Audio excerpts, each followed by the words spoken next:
Just look at this machine. Bathed in the light of the workshop, the paint appears perfect, a profound, inky black that commanded a price higher than many daily use cars. The head of every fastener has been buffed to a chrome-like sheen. The finish on the exhaust stacks is so brilliant it could momentarily blind you. For someone unfamiliar with these engines, this represents $58,000 of flawless industrial design. But if you close your eyes and just listen, you'll hear the truth. That sound is not the steady, powerful idle of a meticulously restored diesel. It is the noise of something in its death throes. The engine's RPM fluctuates, surging and then faltering as it struggles to find a stable rhythm that it cannot achieve. The exhaust emits a raw, biting smoke that irritates the eyes. Its owner invested a small fortune in a work of art and was handed a beautifully polished doorstop. The latest diagnostic computers insist that every system is functioning within its proper parameters, displaying a full board of green indicators. The machinery itself, however, is bellowing out the reality of its condition. The tale of this particular malfunction is not documented in any service guide. Its story is spelled out here, on the bill from the prior workshop. This single piece of paper serves as a clear indictment of the parts-swapping philosophy that now plagues this trade. It presents a long tally of costly speculations passed off as expert repair. Observe the first significant charge: complete high-pressure common rail system replacement. That is an assembly valued at $4,000. Following that is an electronic control unit remanufactured, adding another $2,000 to the total. Then, a set of 6 brand new injectors. They hurled nearly $12,000 in physical components at this motor, simply because they lacked the knowledge to communicate with it. They applied the same diagnostic methods to this piece of legacy iron that they would to a throwaway passenger vehicle. When the computer failed to produce a distinct fault code, their immediate conclusion was that the part itself was defective, so they replaced it. They noticed a waiver in fuel pressure on their monitor and proceeded to replace the entire fuel delivery system. They detected a momentary loss of signal and therefore installed a different computer. This is a scattergun method of repair, just throwing money at a situation in the hopes that some of it will resolve the issue. But an engine of this nature does not yield to mere guesswork. It operates according to the laws of physics. The most offensive entry on this entire invoice is found under the cosmetic preparation heading. Several $1,000s were spent on sanding, priming, painting, and polishing activities.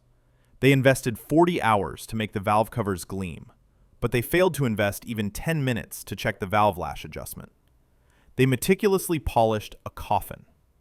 This is a frequent transgression in the world of high-dollar restorations, giving precedence to the visual presentation over the mechanical facts. They erected a monument to their own self-importance, a brilliant exterior concealing a decaying interior. An engine is not a piece of sculpture. Its elegance is not derived from its paint job. It stems from the precision with which it functions. If the machine cannot run, its chrome is nothing more than jewelry on a dead body. Scanning down to the labor costs, one finds diagnostic evaluation charged at a rate of $180 per hour. A total of 12 hours is recorded here. 12 hours dedicated to what, exactly? It was 12 hours spent gazing at a computer screen that was completely oblivious to the actual problem. In the contemporary automotive field, diagnostics have become a standardized procedure. You connect a device, it establishes communication with the vehicle's internal network, and it identifies which sensor is reporting an incorrect value. It is essentially a digital negotiation. With vintage machinery, however, the diagnostic procedure is entirely analog. It is a hands-on affair. This leads us to the principle of equipment validation, a practice that has all but disappeared from today's repair shops. When you use a modern instrument on a classic engine, you cannot simply take for granted that the instrument is providing accurate information.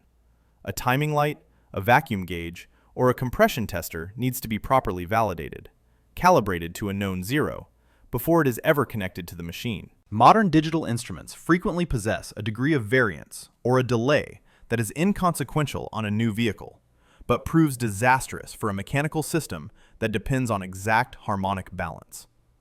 The technicians before us likely attached a digital timing light, observed a reading that seemed within an acceptable range, and proceeded to the next task. They failed to consider that their contemporary tool might be interpreting the spark latency in a way that differs from the instruments this engine was originally designed to work with. They neglected to validate their equipment against a hard mechanical stop. They placed their faith in the digital display without question because their training has conditioned them to accept that the computer is never wrong. But within this service bay, the computer holds no power. The metal itself sets the rules. They charged the client for professional skill, but provided only incompetence. They sent a bill for the time they spent scratching their heads and referencing a manual they could not comprehend. A genuine hour of diagnostics on an engine like this is not spent reading fault codes. It is spent taking measurements. It is spent confirming values. It is spent comprehending the thermal expansion of the engine block and the hydraulic properties of the oil. This invoice reflects none of that effort. It portrays a workshop that was intimidated by the machine, replacing every component they could unbolt in a frantic effort to solve the problem. When that failed, they presented the owner with a $58,000 bill and claimed it just needed a break-in period. But an engine assembled with this degree of carelessness does not break in. It simply breaks. We set aside the paperwork. The invoice is a chronicle of what the previous mechanics believed was the issue, a list of their costly misjudgments. It is time now to consult the engine itself to learn what is truly amiss. The diagnostic journey for a vintage engine doesn't start with a data port or a laptop. It commences with a dialogue. One must stand beside the cast iron, shut their eyes, and allow the sensory data to override the digital interference. One must physically feel the nature of the malfunction. I lay my hand upon the freshly painted valve cover. Instantly, the vibration conveys a narrative that directly refutes the smooth idle promised on the bill of sale. A properly functioning inline-six diesel engine possesses a distinct harmonic quality, a rhythmic, assured pulse that travels through the frame of the machine like a heartbeat. It is a primary vibration that feels steady, almost entrancing. But this is utter chaos. Beneath my hand, the metal quivers with a secondary imbalance. It is not the sharp, consistent tap that would suggest a single non-firing cylinder or a damaged injector nozzle. It is a sluggish, faltering motion. The engine feels labored, as if its pistons are forcing their way through thick mud instead of merely compressing air. The idle is hunting. You can hear the governor engaged in a futile struggle. The engine speed drops. The whole assembly shudders as it nears a stall, and the mechanical governor intervenes, forcing the fuel rack open to prevent it from dying. The engine then revs up, overshooting its intended idle speed, which causes the governor to pull back, leading to another drop in RPM. It's a continuous loop of mechanical confusion. The previous technicians observed this fluctuation on their screens. They witnessed the fuel pressure rising and falling in sync with the RPM, and wrongly determined that the fuel system was the source of the instability. They mistook the effect for the cause. The fuel system was responding exactly as it should to an engine that was incapable of sustaining its own rotational energy. The governor was performing its function perfectly. It was the engine that was failing to do its part. Pay attention to the sound of the exhaust. It is missing the sharp, explosive report of a correctly timed combustion event. Instead, the sound is muted, almost weak. There is a chuffing characteristic to the noise from the intake, a subtle back pulse that should not be present. This is the sound of an engine that is out of synchronization with its own mechanics. It is the machine's equivalent of an asthma attack. The piston descends on its intake stroke, creating a demand for air, but the valve is not opening at the precise instant of peak vacuum. Alternatively, the exhaust valve might be opening too late, failing to properly clear the cylinder, which leaves behind a pocket of residual gas that compromises the subsequent combustion cycle. This condition is what we refer to as timing drift. It is a problem that no modern OBD2 scanner can identify because a vintage camshaft gear has no sensor to inform the computer that it is running 4 degrees behind schedule. The contemporary technician searches for a camshaft position correlation fault. If that code is not present, they presume the timing is flawless. On a mechanical system, however, timing is not a simple on or off state. It isn't just correctly timed or out of time. It is an analog value. It can be slightly, almost imperceptibly incorrect, retarded just enough to drain the engine of its responsiveness and produce this lazy, rolling idle, but not so incorrect as to cause a collision between the piston and the valves. The smoke provides further confirmation of this theory. It is not the dense black soot associated with excessive fueling, which would point to a faulty injector or a clogged air filter. It is a gray, pungent haze, unburned, atomized fuel that was injected but failed to encounter sufficient heat to ignite properly. The combustion is occurring too late in the engine's cycle. The piston is already well on its way down the cylinder before the fuel ignites. The power that should be forcing the crankshaft to rotate is instead chasing it, being lost as heat into the cylinder walls. This is the reason the manifold is excessively hot, even though the engine is performing no actual work. Yet, there is an additional element to this vibration. Underneath the stumbling combustion, a drag is evident, a constant, parasitic resistance that appears to be weighing down the crankshaft. The engine is not just misfiring, it is actively fighting against something. The hydraulic pumps are directly connected to the accessory drive system. Even when in a neutral state, with no controls activated, the hydraulic fluid should be circulating freely, returning to the reservoir with very little opposition. But the sound of the pump gears meshing is a distinct whine, a high-frequency protest that intensifies and subsides with the engine's erratic idle. The engine is laboring to turn, and some part of the hydraulic system is resisting. We've pinpointed the engine's breathing problem, but now we need to examine its circulation. The lifeblood of this machine may be as compromised as its lungs. We trace the source of the noise. That sharp, high-pitched whine that pierces through the uneven idle originates from the primary hydraulic pump. For the previous mechanics, this sound was an outright condemnation of the pump itself. Their invoice confirms they replaced the main gear pump, a part that runs close to $3,000 and requires 6 hours of labor to install. They detected the strain, assumed the pump was not generating adequate pressure, and consequently replaced it. However, the new pump is producing the exact same sound as the old one. This is because the pump was never the issue. The pump functions as the heart, circulating fluid through the machine's vascular system. But if the arteries are obstructed, the heart is forced to work exponentially harder. The whine is not the sound of a failing pump. It is the sound of a healthy pump exerting itself against an immovable object. The actual problem lies further down the line. It is concealed within the hydraulic proportional valve block. This is the point where the part swapper philosophy collides with the unyielding principles of physics. A proportional valve is not a straightforward on-off mechanism. It is a finely calibrated device engineered to manage fluid flow in response to a variable electrical signal. Inside the valve's housing is a spool, a precisely ground steel cylinder that moves back and forth within a sleeve. The clearance between that spool and its sleeve is measured in millionths of an inch. It is designed to glide on an incredibly thin layer of oil. When an electrical current is sent to the solenoid, the resulting magnetic field shifts the spool, creating a channel for the fluid to pass. It is a delicate interplay of electromagnetism and fluid mechanics. However, this machine was left inactive for a decade before this restoration project was initiated. And prior to that, it was operated under demanding conditions, likely experiencing heat cycles that elevated the hydraulic fluid's temperature far beyond its safe limit. When hydraulic oil is subjected to temperatures exceeding 60 degrees Celsius, it starts to degrade. The heat initiates a chemical process known as oxidation. The oil's molecules decompose and combine with oxygen to create organic acids. These acids not only diminish the fluid's lubricating capabilities, they also polymerize.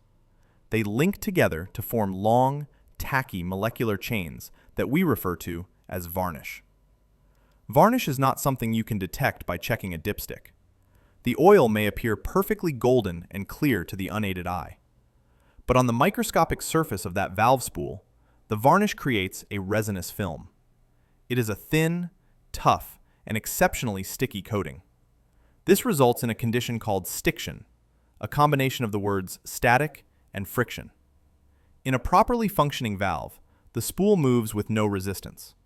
In an oxidized valve, the spool gets stuck. The solenoid exerts force, but the varnish keeps the spool immobile. The system increases the current, battling the resistance, until the spool abruptly breaks free and travels past its intended position. Or, as is the case here, the spool fails to move at all. The previous workshop viewed these valves as simple, inert blocks of metal. They failed to grasp that a valve can malfunction without any external leakage. The varnish has seized the spool in a slightly open state, which generates a parasitic load. The hydraulic system is attempting to build pressure in a circuit that ought to be in a neutral state. The engine is at idle, but the hydraulics are trying to perform work, imposing a significant torque burden on the crankshaft. The engine, already grappling with its timing problems, is being held back by its own hydraulic system. This is the real tragedy behind the $58,000 bill. They invested thousands in a new pump and thousands more in labor, yet they completely overlooked the fluid itself. A simple $50 fluid analysis would have immediately identified the high levels of oxidation. It would have flagged the elevated acid number. It would have informed them that the machine's lifeblood was toxic. Instead, they left the old, oxidized valves in place, working under the assumption that because they were not leaking oil onto the ground, they were in perfect working order. They polished the exterior of the valve block while leaving the disease to fester within. We can clean these valves. We can remove the varnish and re-establish the proper tolerances. That action will silence the whining and relieve the engine of its burden. But as I observe the engine straining against its own internal resistance, I am certain that the hydraulics are merely an accessory to the crime. They are the distraction, the conspicuous noise that conceals a quieter, more fundamental failure. The hydraulics are indeed fighting the engine, that much is true. But the engine is also fighting with itself. The vibration in the block, that muted exhaust note, those are not hydraulic issues. Those are matters of geometry. We have dismantled the alibi. Now we must delve into the timing case to uncover the true culprit. To comprehend the transgression concealed behind this engine's front cover, we must first examine the history of the instrument of the crime. We need to step back from this particular engine for a moment and consider the evolution of timing gear technology. This is precisely where the parts changer becomes lost. They perceive a timing chain as a basic connector between the crankshaft and the camshaft, a static piece that is either functional or not. To an engineer, however, the timing set is a complex, dynamic system that has been engaged in a century-long battle against friction, harmonic vibrations, and heat. In the nascent period of heavy equipment, the industry depended on the link belt system. This was a primitive, cumbersome design, several rows of flat links connected by small pins. It was certainly robust, but it was also highly inefficient. The design produced a tremendous amount of heat because of the sliding friction between the links and the teeth of the sprockets. This resulted in a parasitic loss, a thief that robbed the engine of horsepower before it could ever be delivered to the flywheel. The industry tolerated it, however, because it was sufficiently durable for the low-revving workhorses of that time. Then, a demand for quieter operation emerged. As engines transitioned from purely industrial settings to applications in closer proximity to human operators, noise became a primary concern. Manufacturers made a pivotal and ultimately flawed decision. They began using aluminum camshaft gears that had teeth coated in nylon. The reasoning seemed logical in theory. The plastic coating on the teeth would absorb the chain's impact, thereby reducing the metallic noise. They marketed these as silent timing sets. In practice, they were ticking time bombs. The nylon was indeed quiet, but it was also fragile. After years of exposure to heat cycles and oil, the plastic would become brittle. The teeth would eventually crack and break off, dropping into the oil pan like pieces of shrapnel. These plastic fragments would then travel to the oil pump's pickup screen, gradually starving the engine of its vital lubrication. The chain would develop excessive slack, sometimes enough to skip a tooth, which would cause the engine to jump time. We spent decades removing nylon fragments from oil pans, a clear testament to an engineering compromise that prioritized operator comfort over long-term reliability.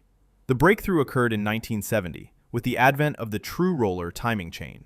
This was the moment the industry had its awakening. Instead of using sliding links, these new chains incorporated actual roller bushings. This design allowed the chain to roll smoothly over the sprocket teeth rather than dragging across them.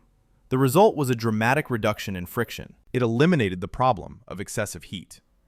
It was a steel-on-steel system that was both durable and precise. The true roller quickly became the benchmark, eventually evolving into the billet steel sets we utilize today. sprockets with induction-hardened teeth capable of enduring millions of cycles without losing a fraction of a millimeter in tolerance. But the progress did not end with durability.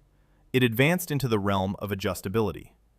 In the late 1970s, we witnessed the introduction of belt drives from innovators like Jessel, which were engineered to absorb the harmonic vibrations that could shatter distinct camshafts. Following that were the hex adjust systems, which gave a mechanic the ability to advance or retard the cam timing by minute fractions of a degree without taking the engine apart. This was the recognition of a core principle. No two engine blocks are perfectly identical. Manufacturing variations inevitably accumulate. If the deck of the block has been machined, the distance between the crankshaft and camshaft is altered. If the line bore is slightly misaligned, the entire geometry is affected. You cannot simply install a fixed gear set on a vintage engine and assume it will be perfectly timed. You must have the capability to calibrate, to adjust for the specific physical characteristics of that individual block. This brings us back to our $58,000 debacle. The invoice shows a timing set for $89. That price alone reveals everything I need to know. They did not purchase a calibration tool. They purchased a generic, mass-market replacement part. They bought a set that was designed for a factory-spec engine, a condition that has not been true since 1975. They approached the timing system as if it were a simple bolt-on part, disregarding 50 years of engineering progress that has taught us a crucial lesson. Precision is not something you can buy in a package. It is something you achieve with your own hands. They most likely installed it dot to dot, aligning the factory marks and assuming the geometry was correct. They failed to account for the inherent variability of vintage engines. They put more faith in the part than they did in the principles of physics. And with that act of arrogance, they sealed the fate of this restoration before the first combustion event ever occurred. Now, the post-mortem examination begins. To uncover the truth, we must first shatter the illusion. The front timing cover of this engine is a piece of art in its own right. Cast iron, smoothed to a perfect finish, and coated in that rich, costly, gloss black paint. It mirrors the shop lights like a piece of obsidian. To the owner, this cover symbolized the successful completion of a project. To me, it is a locked door that conceals a crime scene. I apply a wrench to the bolts around its edge. A sickening crack echoes as the paint fractures, the sound of money being squandered, but it is a necessary act. Our purpose here is not to maintain the aesthetic, it is to restore the function. As the bolts are removed, the first piece of incriminating evidence becomes visible, and it is damning. I have not even taken the cover off yet, but I can already see the gasket material being forced out from the seam. It is not a proper high-density fiber gasket. It is a thick, sloppy bead of orange RTV silicone. In the realm of precision engine assembly, this is what we refer to as the mark of the amateur. Silicone certainly has its applications, but when it is used as a substitute for proper surface preparation, it transforms into a significant liability. I carefully pry the cover free. It does not release with a clean pop. It resists, held in place by the excessive amount of sealant. When it finally breaks loose, the odor is immediate, not just the smell of oil, but the sharp, vinegary scent of curing silicone. I examine the mating surface on the engine block.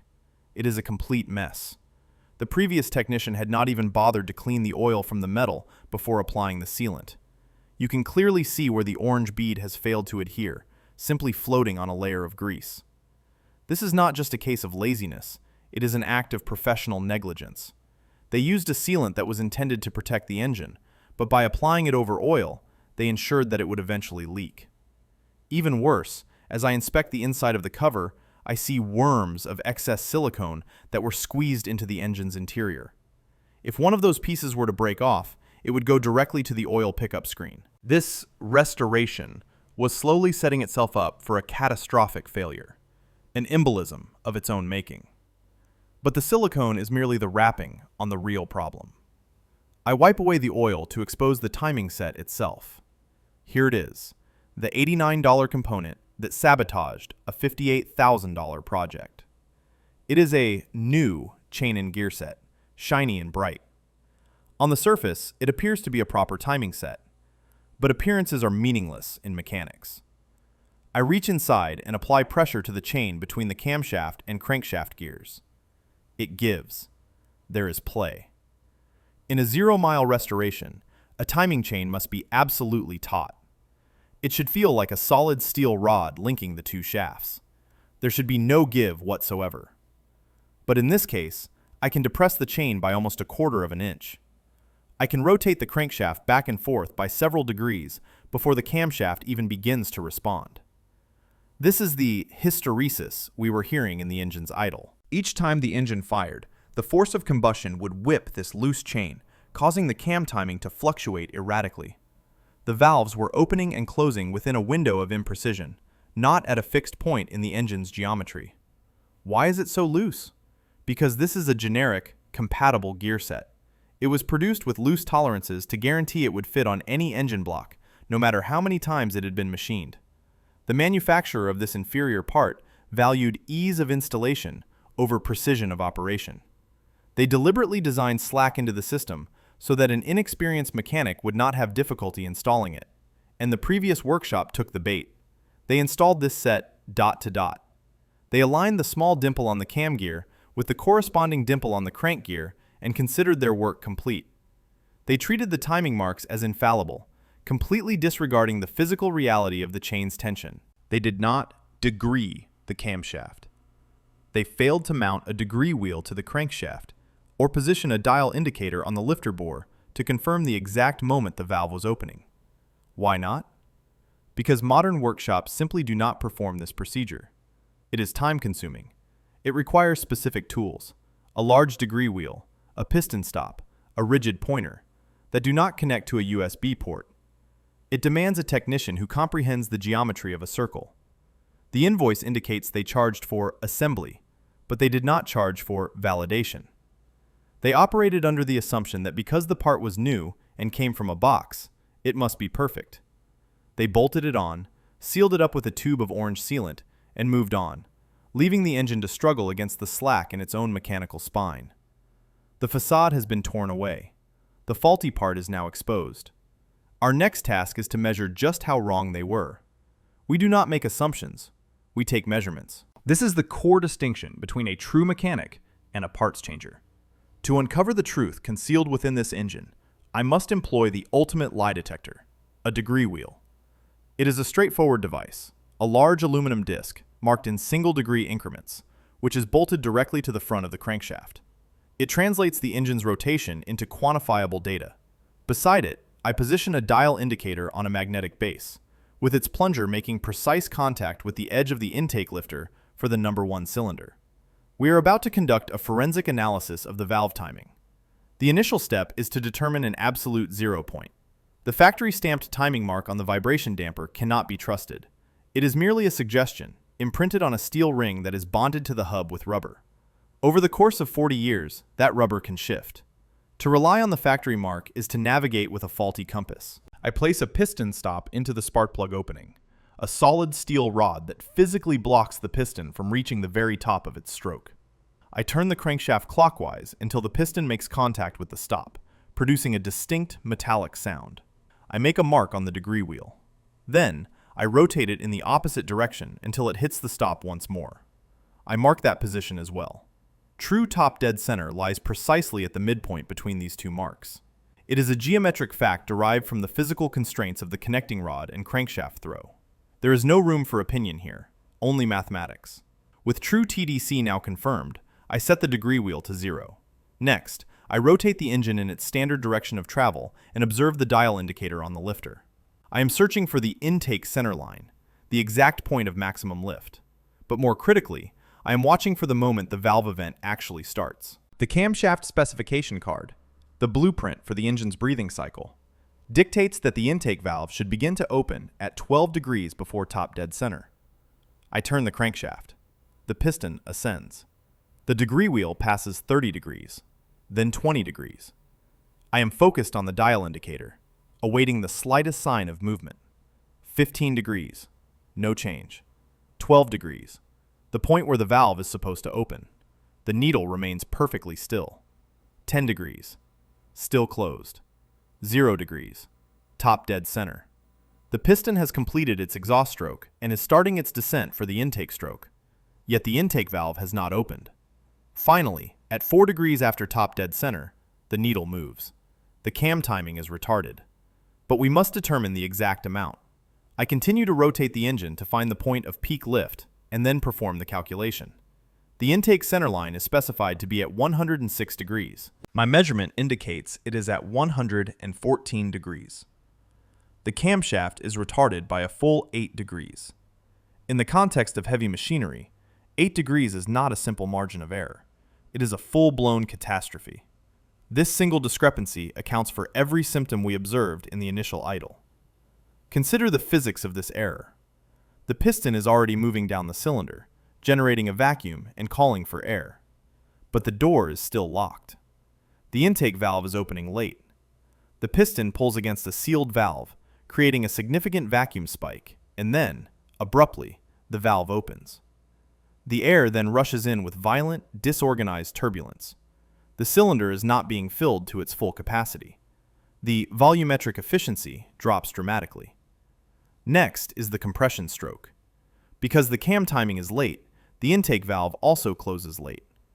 As the piston begins its upward travel to compress the air, the intake valve is still partially open. Instead of compressing the mixture, the piston is forcing a portion of that vital air-fuel charge right back into the intake manifold. That is the reversion pulse we heard earlier, the chuffing sound. We are losing dynamic compression. The engine is physically unable to squeeze the air with enough force to achieve a clean combustion. This is what creates the gray smoke. It is what causes the weak combustion.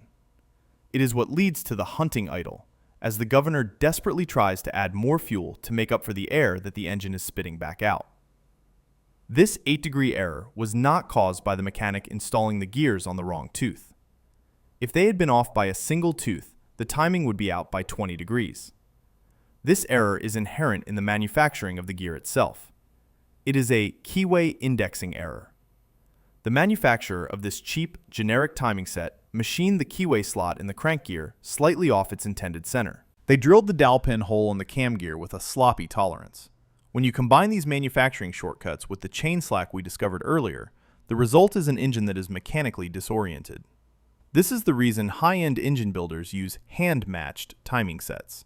In a professional race shop or a top-tier restoration facility, we would purchase 10 timing sets. We would mount them on a fixture that replicates the engine block's center distance. We would measure each one. We might discover one where the chain tension is perfect and the keyway indexing is accurate. We would keep that one and return the other 9. Alternatively, we would use a set with a hex adjust bushing, which allows us to rotate the cam independently of the gear, thereby correcting the error. The previous shop did none of these things. They trusted what was in the box. They installed a generic part that was physically incapable of allowing this engine to run correctly. And then they spent 12 hours attempting to fix it with a laptop. They were trying to use software to compensate for a piece of metal that was improperly manufactured in a factory 3,000 miles away. The correction process starts with a rejection of the good enough mindset. We will not simply order another replacement chain from the same supplier that has already failed us. We will obtain a true double roller timing set, machined from billet steel, which includes an induction-hardened crank sprocket with multiple keyways, and a camshaft gear that features an adjustable bushing. This is commonly known in the industry as a hex adjust style system, a technology that permits infinite adjustment of the cam timing. It effectively converts the camshaft from a fixed, static part into a finely tunable instrument. The installation of this new set is a hands-on process. The chain does not simply hang over the gears. It clicks firmly into place. There is no slack at all. When I turn the crank, the cam responds instantly. The hysteresis has been eliminated. But the installation is merely the first step. Next comes the calibration, the degreeing procedure that the previous workshop decided was too costly to carry out. I returned to the degree wheel. Our initial measurement revealed an 8-degree retardation. With the adjustable bushing, I can correct this without disassembling the engine. I loosen the locking bolts on the cam gear and turn the eccentric bushing. I am physically advancing the camshaft in relation to the crankshaft, causing the valve events to occur earlier in the engine's cycle. I adjust it for what I estimate to be an 8-degree advance, tighten the bolts, and rotate the engine again. We re-establish top dead center. We zero the wheel. We rotate to the intake opening point. The dial indicator moves. I check the wheel. We are now at a 105-degree intake centerline. We are 1 degree advanced. For a racing engine, this might be a desirable setting, but for a restoration of this type, we aim for the factory specification of 106. I loosen the bolts once more. I make a minuscule adjustment to the bushing, just a slight turn of the wrench. I lock it in place. I rotate the engine 2 full turns to allow the chain tension to settle. I take another measurement. 106 degrees. Exactly right. This is the zeroing of the machine. We have established a mechanical certainty. The specifications on the blueprint now correspond to the physical reality of the steel components. The valves will open at the precise moment the piston requires air. The exhaust will close at the exact time the cylinder is clear. We have synchronized the engine's lungs with its heart. While the engine is accessible, we deal with the hydraulic accomplice. The proportional valve block is taken off and set on the workbench. This is not a task for a parts washer. It requires a microscope and a solvent bath. We take apart the solenoids and extract the spools. Under magnification, the oxidation is clearly visible. A subtle, amber-colored varnish coating the polished steel. This is the source of the friction that was working against the engine. Using a specialized solvent and a lint-free polishing cloth, we meticulously remove the varnish. We do not use any abrasive materials. We use chemistry. We are dissolving away a history of neglect. When I slide the clean spool back into its bore, the feel is completely different. Before, it was like dragging a finger across a dry pane of glass, sticky and jerky. Now, it glides. It moves on a cushion of air. The stiction has been eliminated.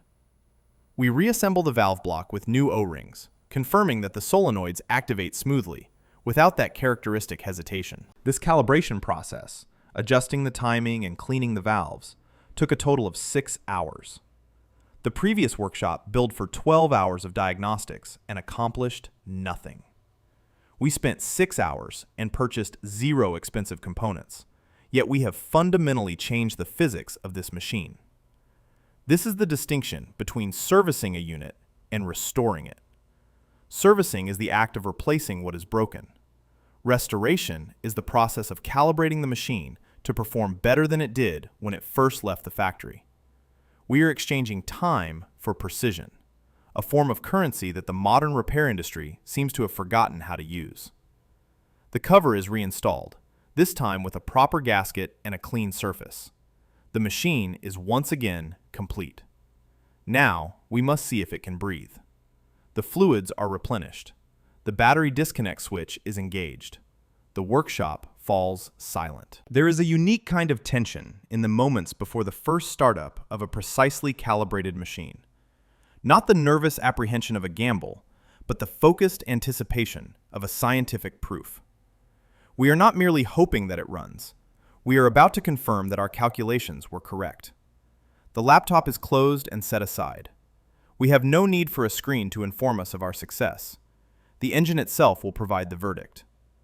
I reach into the cab and turn the key. I do not touch the throttle. A correctly timed mechanical diesel engine should not require any assistance to start. The starter engages, that familiar, heavy industrial whine, and for 2 rotations, the only sound is that of compression building. Then, on the 3rd rotation, the laws of physics assert themselves. It starts. It does not falter into operation. It ignites into a steady, rhythmic idle. Instantaneous, unwavering. The difference is palpable. Before, the engine sounded like a chaotic clash of metal parts. Now, it sounds like a metronome. The hunting is gone. The governor is no longer struggling to catch a dropping RPM, because the RPM is not dropping. The combustion is stable because the valves are closing at the exact moment the piston requires them to. The air is being effectively trapped, compressed, and ignited with maximum efficiency. That hollow, weak, chuffing sound from the intake, it has disappeared. It has been replaced by the deep, resonant hum of a machine that is breathing properly. I walk over to the side with the hydraulic pump. The piercing whine that filled the workshop yesterday is gone. The pump is turning, but it is doing so silently. By cleaning the varnish from the proportional valves, we have eliminated the parasitic load. The hydraulic system is now in a true neutral state, allowing fluid to bypass back to the reservoir without any resistance. The engine is no longer burdened by a dead weight. The vibration felt through the frame has transformed from a chaotic shudder into a tight, high-frequency buzz, the signature of a well-balanced inline six performing its duty. Now, it is time for the throttle test. This will be the ultimate confirmation of the timing advance. I reach for the linkage on the injection pump and snap it open. Crack. The reaction is immediate. There is no delay. There is no lazy increase in RPM. The engine barks, the revs instantly climbing to the governor's limit, and then returning to a rock-solid idle the moment I release the linkage. I look at the exhaust stack. Yesterday, a quick throttle snap would have produced a cloud of gray, unburned fuel. Today, a puff of heat, a slight, dark blur of thermal distortion, but no smoke. The fuel is being completely consumed. The 8 degrees of timing that we restored to the system means the ignition is occurring at the precise moment of maximum leverage on the crankshaft. This moment brings us back to the $58,000 piece of paper lying on the workbench. That invoice is a testament to the tragedy of modern service. The client paid a fortune for new parts, for a glossy paint job, and for hours of computer-based diagnostics. They paid for the illusion of competence. But they did not pay for the one thing this machine truly needed: understanding. We repaired this machine with a $50 gasket set, a can of solvent, and 6 hours of labor. The value was not in the parts we purchased. It was in the adjustments we made. The previous workshop viewed a restoration as a shopping expedition. They believed that if they bought enough costly components, the machine would be obligated to perform well. But mechanics is not a commercial transaction. It is a discipline. You cannot purchase a smooth idle. You must build it, degree by degree, micron by micron. The institutional knowledge that was necessary to fix this, knowing that nylon gears are prone to failure, that timing sets can drift, that hydraulic fluid oxidizes, is what distinguishes a true technician from a parts changer. The machine did not need more money thrown at it. It needed someone who was familiar with its history. It needed someone to stop looking at the diagnostic scanner and start looking at the steel. The $58,000 bought a beautiful corpse. The 6 hours of calibration bought a living, breathing machine. That is the only calculation that truly matters. This restoration was a failure because it placed a higher value on aesthetics than on kinetics. They polished the paint, but disregarded the physics. A machine is only as good as its tolerances, and no amount of money can make up for a lack of mechanical empathy. If you want to see the diagnostics that modern computers overlook and become part of a community that values the truth that is found in the metal, subscribe now. We do not guess, we measure.